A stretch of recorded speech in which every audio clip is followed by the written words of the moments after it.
শুভ সকাল বন্ধুরা, কেমন আছেন সবাই? আশা করছি সবাই খুব ভালো আছেন। এপিএসএস ব্লগের আরও একটি নতুন ভিডিওতে আপনাদের অনেক অনেক স্বাগত জানাচ্ছি। সকালবেলা ঘুম থেকে উঠেছি সেই ভোরবেলা, তবে আজকের ভিডিওটা শুরু করলাম একটু দেরিতে। তো এখন বাজে সকাল 8টা। ঘুম থেকে উঠেই তারপর বাসি কাজকর্ম সমস্ত কিছু মোটামুটি করে ফেলেছি। আর এখন দেখুন শাড়িটাকে চেঞ্জ করেছিলাম বাজারে যাব বলে। তবে দেখলাম যে আগের দিন যে কই মাছগুলো ধরেছিলাম না, সেগুলোই রয়ে গেছে। তো ভাবলাম তাহলে আর বাজারে গিয়ে কাজ নাই, তো ওই মাছগুলোই আজকে রান্না করব। আর তাছাড়া কি বলুন তো, সকালবেলা একজন মাছ ব্যাপারী আমাদের পাড়াতে আসা যাওয়া করে, তো তার কাছ থেকে নিয়ে নিয়েছি আজকের একটা মাছের মাথা। তো ভাবলাম এই ছাদ বাগানে যে পুঁইশাক গাছগুলো হয়েছে সেগুলো তো অনেক দিন ধরে খাবো খাবো করছিলাম, তো খাওয়াই হচ্ছিল না। তো আজকের ওই পুঁইশাকগুলোর সদ্গতি করব। তো সেই জন্যই আর কি বাজারে যাইনি। আর দেখুন সকালবেলা উঠে জামা কাপড়গুলো কেচেছিলাম আগের দিন, সেগুলোই শুকাতে দিয়ে দিয়েছি। আর তারপরে এই যে গাছে জল দিচ্ছি। আর জানেন তো প্রতিদিন গাছে জল দিই, তবে এখন না একদিন দুদিন মানে বন্ধ হয়ে যাচ্ছে গাছে জল দেওয়া, মনেই থাকছে না কাজের চাপে। তো আজকে সকালবেলাটা একটু কাজ হালকা আছে, তো সেই জন্য গাছে জল দিয়ে দিচ্ছি। আর দেখুন বন্ধুরা, এই যে পালং শাকগুলো দেখছেন, এগুলোও কিন্তু বেশ বড় বড় হয়ে গেছে। তো ওগুলোও আরও একদিন কিন্তু রান্না করে খেয়ে নিতে হবে। দেখুন এগুলোও কিন্তু অনেকটা বড় বড় হয়ে গেছে। যদিও বাগান থেকে পালং শাক আনছি, সেই জন্য আর এদিকে নজর পড়ছে না। তো যাই হোক বন্ধুরা, এই গাছগুলোতে সুন্দরভাবে জল দিয়ে দিলাম। তবে আজকে জল দিতে অনেকটাই দেরি হচ্ছিল, কারণ পাইপটা আজকে নেই জানেন তো। তো আজকের বালতিতে করে এভাবে করে জল ভরছি, আর তারপরে এই যে কৌটোর মধ্যে করে দিয়ে দিচ্ছি, সেই জন্য অনেকটা দেরি হয়েছে।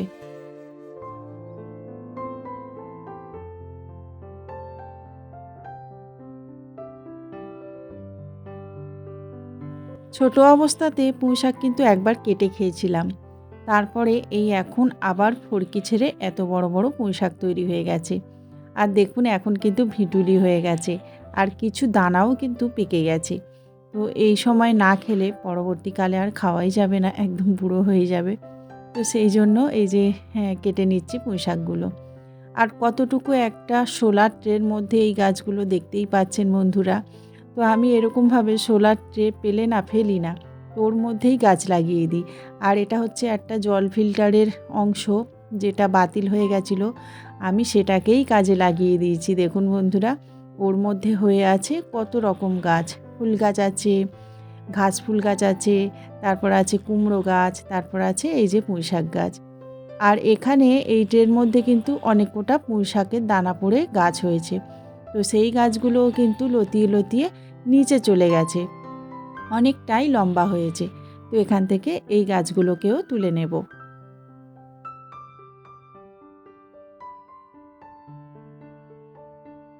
ছোট্ট একটা ছাদ বাগান থেকে এত এত সবজি তুলছি, বেশ ভালো লাগছে জানেন তো। তো আগে দেখেছেন বর্ষার সময় ভেন্ডি তুলতাম, তখনও কিন্তু ভালো লাগতো। আসলে মানে সবজি বেশি হোক বা কম, আসলে সবজি পাচ্ছি এটাই আমাদের কাছে কিন্তু অনেক। ছোট্ট একটা ছাদ বাগান থাকলে তার থেকে কিন্তু মোটামুটি 2-1 দিনে রান্নাবান্নার তরকারির সবজি পাওয়া যায়। আর দেখুন বন্ধুরা, অনেকটা কিন্তু পুঁইশাক হয়েছে, তাই না বলুন? আগে অবশ্য অনেকটা তুলে খাওয়া হয়ে গেছে। তো যাই হোক, এখন এখানে বসেই কেটে নেব, কারণ শীতের সময় না মানে রোদ্দুর ছেড়ে যেন উঠতেই ইচ্ছে হয় না।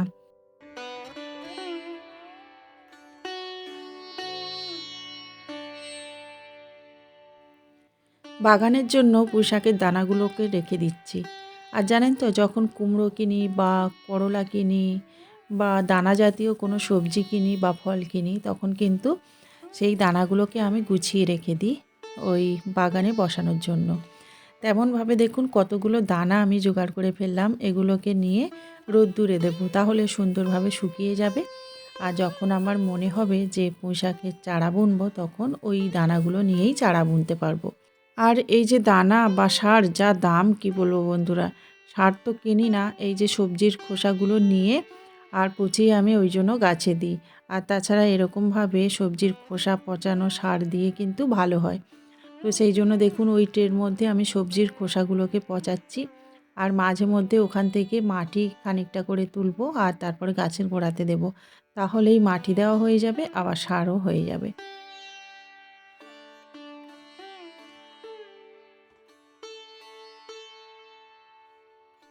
মাছ ধরা একটা নেশা বলতে পারেন। আর আমার না মাছ ধরার নেশাটা সেই ছোট্টবেলা থেকেই আছে। যত বর্ষার সময় মাছ উঠতো ততই কিন্তু আমি ওখানে মানে বাপের বাড়িতে মাছ ধরতাম। আর এই মাছ ধরার জন্য মায়ের হাতে যে কত মার খেয়েছি কি বলবো বন্ধুরা। যতই বৃষ্টি হোক বজ্রাঘাত হোক কোনো কিছুই কিন্তু মানতাম না। আমি জাল নিয়ে বের হয়ে চলে যেতাম মাছ ধরতে। তার জন্য মা আমাকে কিন্তু অনেক বকুনি দিয়েছে, অনেক মারও খেয়েছি। তো যাই হোক একবার কি হয়েছিল জানেন বন্ধুরা, স্কুলে গেছিলাম, তো স্কুল ড্রেস পরেই নেমে গেছিলাম পুকুরে একটা মোচা চিংড়ি দেখতে পেয়ে। সেদিন কিন্তু আমার মা ভীষণ মেরেছিল জানেন তো, এতটাই আমার মাছ ধরার নেশা ছিল। প্রতি বছর না বর্ষা আসার আগে ভাবি যে না এবছর মাছ ধরবো না, মা বকবে বা মা মারবে।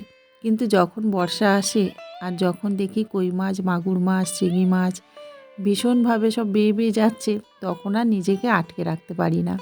আর আমাদের বাপের বাড়ির ওই সাইডে না প্রচুর পরিমাণে এই বিলসে মাছগুলো দেখতে পাওয়া যায়, যেগুলো বর্ষার সময় উঠে চলে যায় মাঠে। তো সেই সময় ওই জন্য লোভ না সামলাতে পেরে আবার মাছগুলো ধরতে থাকি। তো যাই হোক বন্ধুরা, এদিকে দেখুন কই মাছ কাটা হয়ে গেছে। কই মাছ কাটতে না একটুও ভালো লাগে না আমার।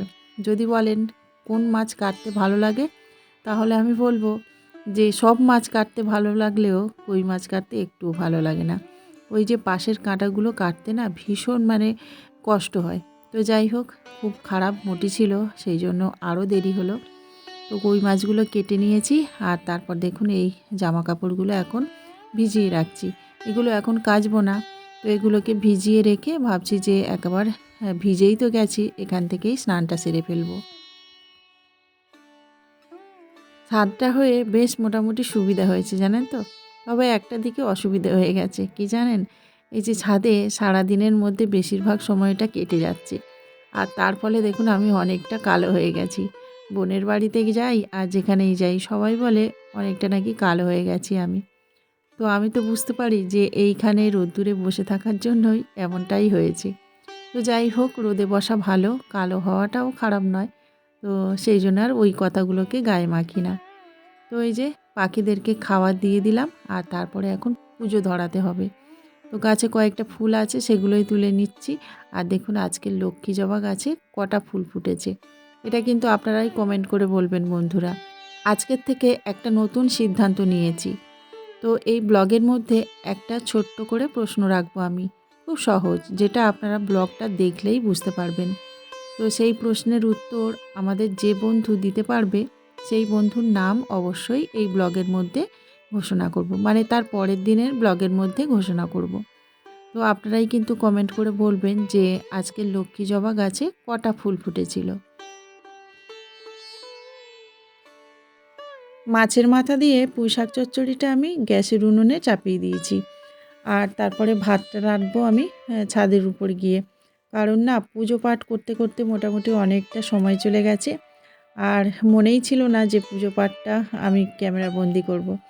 তো যাই হোক মাঝে মধ্যে এরকমটা হয়ে যায়। হ্যাঁ, হ্যাঁ, সবসময় তো আর মনে থাকে না যে আমি যা করছি সেটাই ক্যামেরাবন্দি করতে হবে। তো সেই রকমভাবে পুজো পাঠটা একদম বাদ চলে গেছে।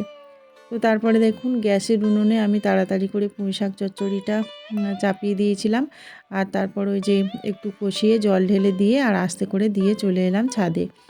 আর এখানে আমি ভাতটা বানাবো আর তার সাথে সাথে আরও একটা তরকারি বানাবো, যেটা খেতে না দারুণ লাগে। তো আমি মাঝে মধ্যে এরকম ধরনের রেসিপি করি, কেন জানি না আমার তো ভীষণ ভালো লাগে। আর একদম হালকা মশলা দিয়েই এই রান্নাগুলো হয় বলেই বোধহয় এতটাই টেস্ট হয়। তো যাই হোক আজকের ওই কই মাছগুলো একটু ভাপা ধরনের রান্না করব। তবে শুধু কই মাছটা রান্না করব না, মানে ওর সাথে একটু আলু দিয়েই ভাপা তৈরি করব। তো চলুন এই যে ভাতটা তো বসিয়ে দিয়েছি, এখন কই মাছটাকে ভালোভাবে মেখে নিই। সমস্ত রকম জোগাড় করে তারপর কিন্তু ছাদে এসেছি। এই যে দেখুন একটু জিরে আর ধনে বেটেছিলাম সেটাকে দিয়ে দিলাম, আর পরিমাণ মতো লবণ দিয়ে দিলাম, তারপর দিয়ে দিলাম একটু হলুদ গুঁড়ো, তারপর একটু লঙ্কা গুঁড়ো দিয়েছি। আর লঙ্কা গুঁড়ো অনেকটাই কম হয়েছে, সেই জন্য একটু কাঁচা লঙ্কাও দিয়ে দেব। তো এই যে গাছে তো হয়ে আছে কয়েকটা কাঁচা লঙ্কা, ভাবলাম এই কোটা তুলে নিয়ে এই কোটাতেই হয়ে যাবে। তো যাই হোক আজকে দেখুন বেশিরভাগ ছাদ বাগানের সবজি দিয়ে রান্না বান্না করছি। তো এই যে দেখুন কয়েকটা লঙ্কা দিয়ে দিয়েছি আর একদম সামান্য একটুখানি জল বাটিটা ধুয়ে আর দিয়ে দিলাম। একটুও জল দেবো না, জানেন তো, জল দিলে তাহলে কিন্তু টেস্ট হয় না। তো এভাবেই একটু বসিয়ে দেবো ভাতের হাঁড়ির মুখে, মানে একটু ভাপে আর কি সিদ্ধ হয়ে যাবে। তো এই যে মেখে নিয়েছি সুন্দরভাবে, দেখতেই পাচ্ছেন। আর এই রকম মাখা যে জিনিসগুলো আমি তৈরি করি না, ভীষণ ভালো খেতে লাগে। চুনো মাছ এরকমভাবে দিয়ে দিই মাঝে মধ্যেই, তো সেটাও ভীষণ ভালো লাগে। আর পেঁয়াজ কলি দিয়েও কিন্তু এরকমভাবে চুনো মাছ দিয়ে বা অন্যান্য মাছ দিয়ে ভেপে খেলেও দারুণ লাগে, কলা পাতায় মুড়ে খেলেও দারুণ লাগে। তো এগুলো না, মানে কি বলবো, আগেকার দিনের রান্না, তবে এই রান্নাগুলো না হারিয়ে যাচ্ছে। অনেকেই এই রান্নাগুলো পছন্দ করে না বা খেতেও চায় না। তবে এই রান্নার মধ্যে একটা সুন্দর ঘ্রাণ থাকে আর সুন্দর টেস্ট থাকে।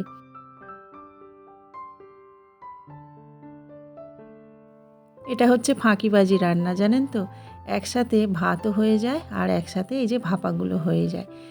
এত সুন্দর সেন্ট উড়েছে, কি বলবো বন্ধুরা। চলুন এখন দেখে নিই আলুটা সেদ্ধ হয়েছে কিনা। সুন্দরভাবে কিন্তু আলুটাও সেদ্ধ হয়ে গেছে। চলুন এখন তাড়াতাড়ি করে খাওয়া যাক। তো মোটামুটি অনেকটা সময় চলে গেছে আর এখন বিকাল হয়ে গেছে প্রায়। তো চলুন এখন তাড়াতাড়ি করে ভাতটা বেড়ে নিই।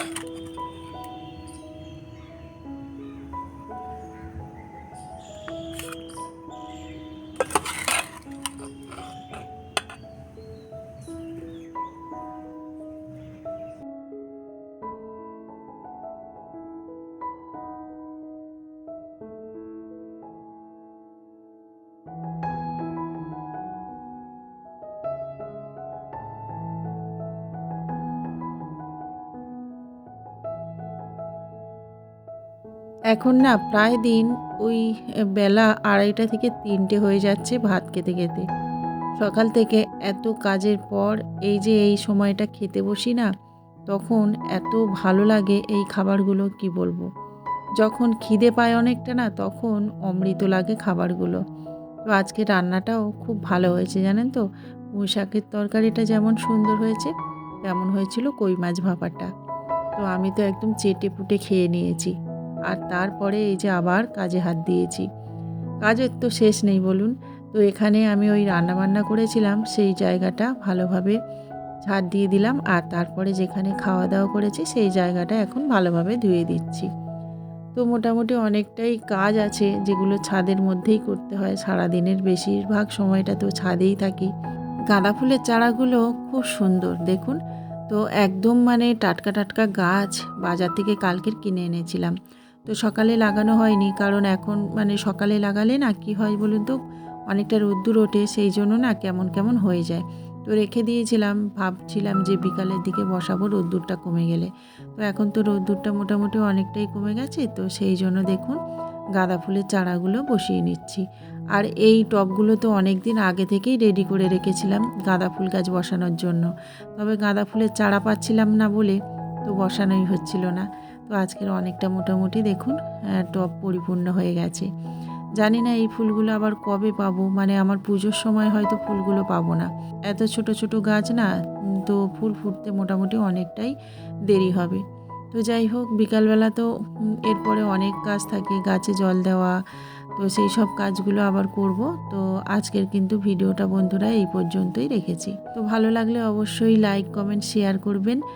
আর আমার এই সাধারণ জীবনের ব্লগ যদি আপনাদের খুব ভালো লেগে থাকে, তাহলে কিন্তু সাবস্ক্রাইব করবেন আমার চ্যানেলটা। দেখা হবে পরবর্তী একটা ব্লগে। ততক্ষণ আপনারা ভালো থাকুন, সুস্থ থাকুন, সবাইকে ভালো রাখুন। নমস্কার।